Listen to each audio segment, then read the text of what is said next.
So I don't think it's any secret that Yume Nikki is a popular thing on the internet now. I mean, it's less so these days. It's not anywhere near the obsession people had with it back in like 2012 or whatever, but yeah, it's kind of a big deal. If you don't know about it, then it's an open-ended exploration game about a girl named Matsutsuki, who's a hikikomori, or a shut-in basically. Just imagine your life back in 2020, but instead of a virus outside, it's your constant gnawing anxiety behind the door. Or maybe you don't have to imagine that, if you're me. She doesn't have internet or a computer, so she just dinks around with her NES in the corner and sits on her balcony like a dingus, until you go to bed and... whoosh! Look at that, dream world! From there, the goal of the game is simply to gather 24 effects while exploring Matsutsuki's fever dream-looking world. There's like Aztec imagery everywhere, and hands and eyes and some other body horror stuff. The enticing hook of Yume Nikki is its sense of mystery. It's profound imagery giving you a sense that something is going on with the main character, you're just never completely sure what. This says a lot about Japanese society. The internet stumbled into a goldmine of speculation fuel that powered discussion forums for months, and naturally, fan content poured out of the internet like money flows from a gacha player's wallet. Fan art, fan videos, fan fiction, and of course, the fan games. So many fan games.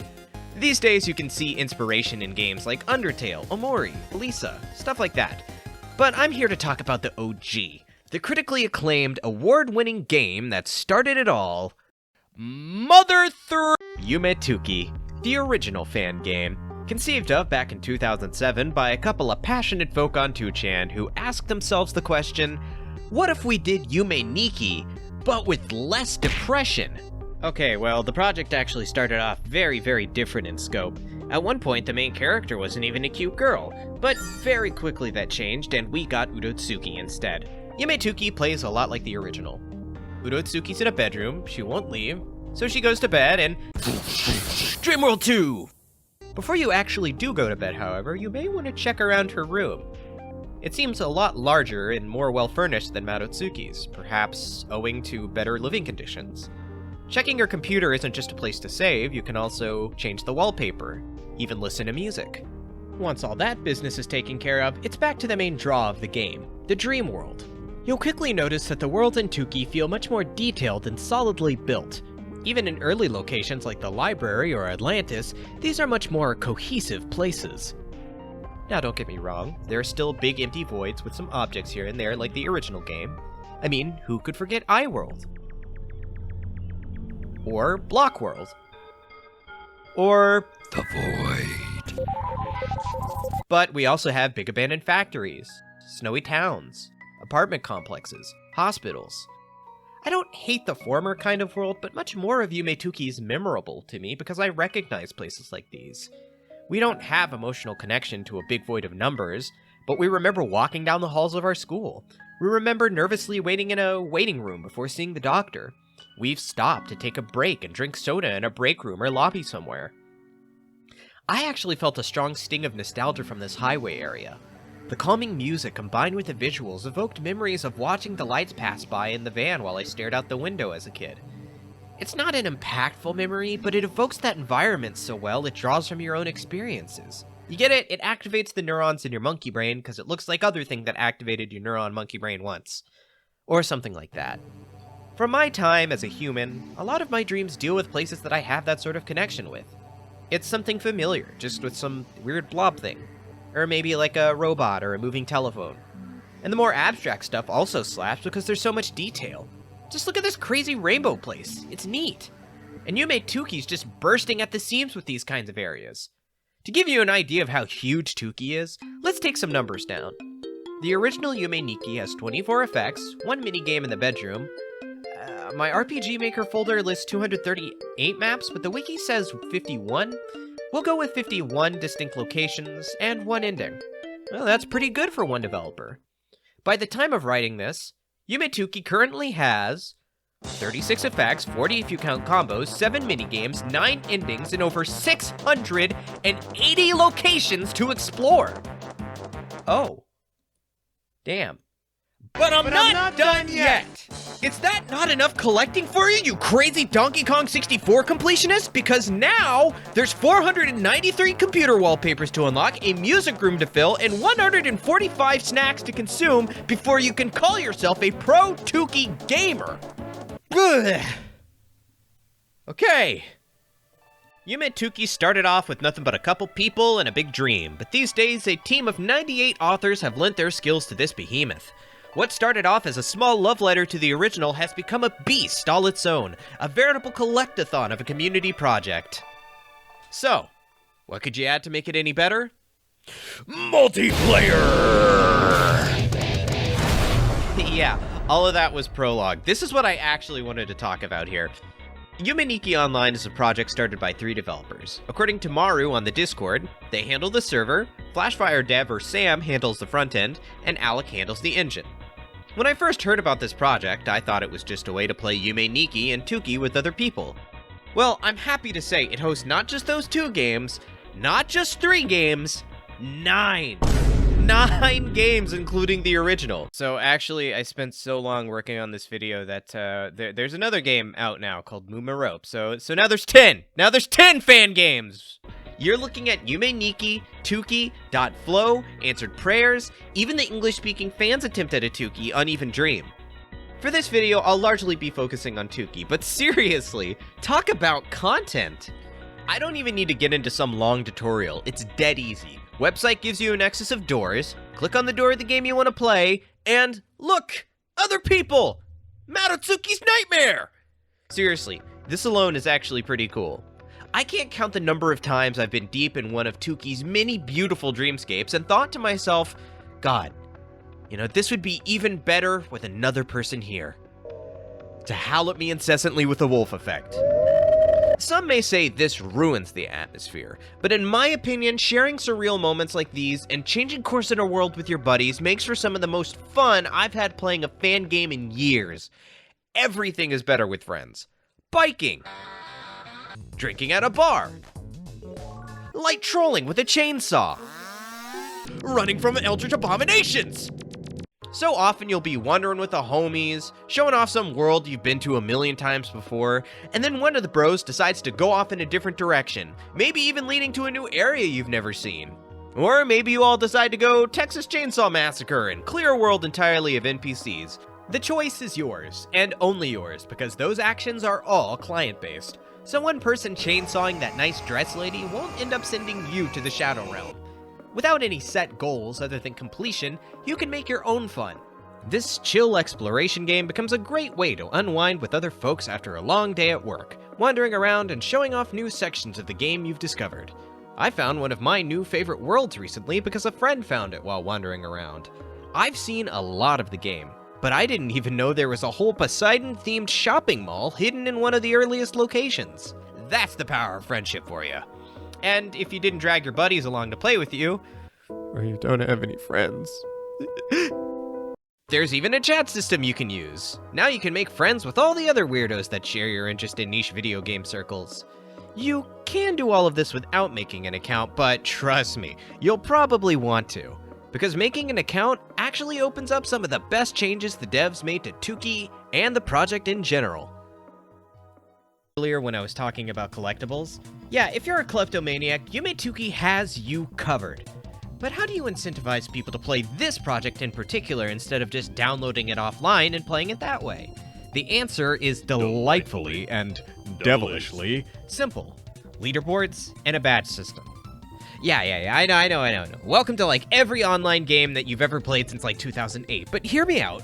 It's all about how these features support the gameplay itself. So, like I said, badges and EXP. You're a smart cookie, you know how EXP works if you've played an online game. In this case, you gain EXP by going on expeditions, journeys to certain worlds. There are 2 daily worlds, a weekly world that's usually a bigger pain in the ass to navigate to, and 1 world on the weekend. Get enough EXP and you start moving up them ranks from bronze to Apex. Or whatever's actually at the top. I'm a filthy casual still at silver. Bruh. Badges are unlockable little icons you get from doing stuff. It could be something as simple as reaching a location deep in the dream world or interacting with an NPC. Or as complex as going on a dream world bar dive, for example. All of that awards you with badge points, or BP, and puts you on a leaderboard as well. There are tons of these badges to unlock. They're intricately designed by the community themselves, and they're released on a regular basis. In my opinion, you couldn't ask for a better addition to a game like this, and its presentation is genius because it allows players to engage with it on their own terms. People that have no drive or exploration on their own can use these to see more of the dream world periodically, and it may even spur them on to go on their own journeys. If you're just looking for a destination, pull up a daily or a weekly and challenge yourself to reach it without any help. And if you really want to try hard it, there's now a built-in explorer that you can use to chart out your own path. Just put in the destination you want to reach from any location, and the computer does the work for you. The badges cover a vast majority of the content in the game, so if you're after all of them, you'll see just about everything the game has to offer naturally. The leaderboard also encourages a friendly competition with your fellow dreamers. Now, it's nothing like Mario Kart where you'll leave a tissue on the ground and make Urotsuki slip off her bike. But since interaction between users is indirect, this is about the best you can do. At the end of the day, there's nothing like level gates or gear requirements to get in the way. The only thing that's standing in between you and that #1 spot on the leaderboard is your commitment to the grind set. To reach the top of the leaderboard and become the envy of all those other wolf bike scrubs who wish they could be you. Just be nice about it, you know? That's not even all. If you really, really want to try hard the game, why not do the time trial badges that essentially challenge you to speedrun Yume Nikki?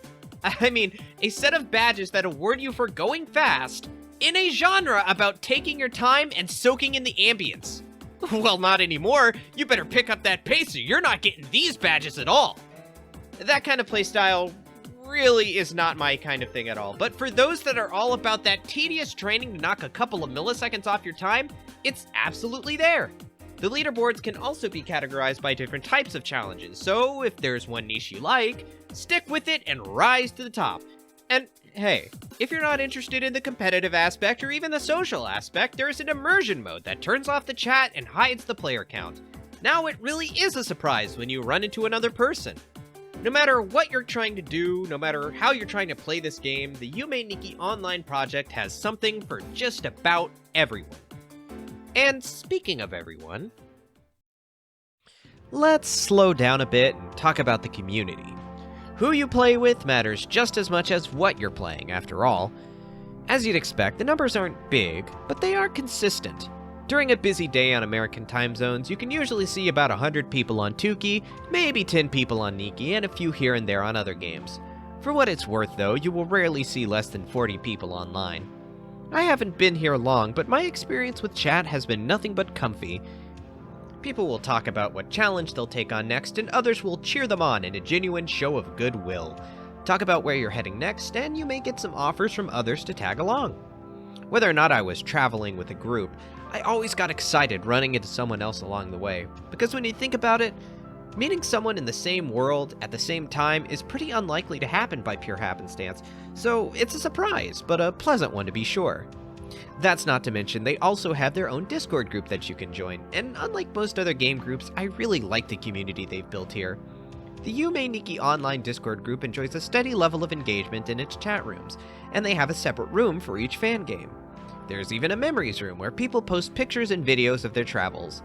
I think it's really cute. It's like a big vacation album everyone collectively adds to over time. It gives you a real feeling of togetherness.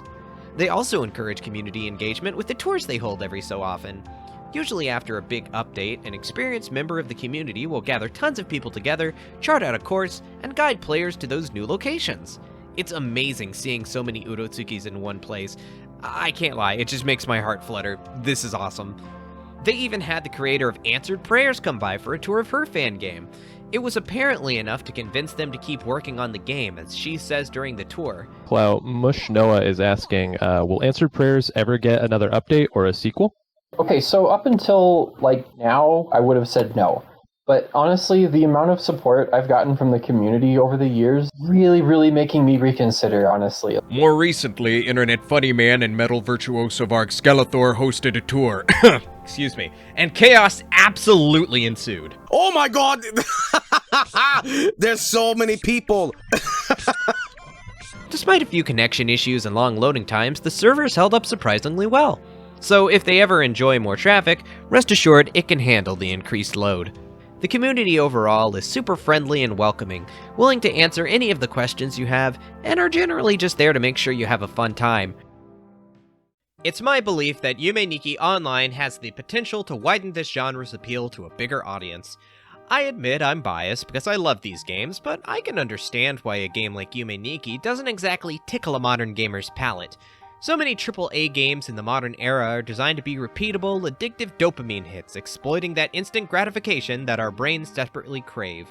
There are short bursts of entertainment to be enjoyed and then largely forgotten about, which runs contradictory to the exploration genre.